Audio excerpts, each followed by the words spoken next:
BJP Modi ప్రభుత్వం దేశవ్యాప్తంగా హైవేలు రోడ్లు వేస్తుంది. ఇందుకు వేల కోట్ల రూపాయలు ఖర్చు చేస్తుంది.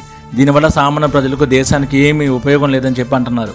కానీ హైవేలు రోడ్లు వేయడం వల్ల దేశానికి కలిగే ఉపయోగాలు ఏంటంటే, ఎక్కడైనా ఒక రోడ్డు వేశారంటే ఆ ఏరియా మొత్తం కమర్షియల్ హబ్గా తయారవుతుంది.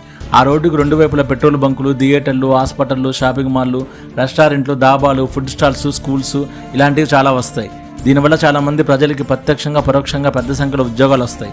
అంతేకాకుండా ఆ చుట్టుపక్కల ఉన్న భూముల ధర బాగా పెరిగి రియల్ ఎస్టేట్ వ్యాపారం బాగా సాగుతుంది. అంతేకాకుండా కమర్షియల్గా వ్యాపారం పెరగడం వల్ల ట్యాక్స్ రూపంలో ప్రభుత్వానికి ఆదాయం వస్తుంది. ప్రభుత్వానికి ఆదాయం బాగా వస్తే ఆ డబ్బును ప్రజల సంక్షేమం కోసం, దేశంలోని మిగతా ప్రాజెక్టుల కోసం ఖర్చు చేస్తుంది.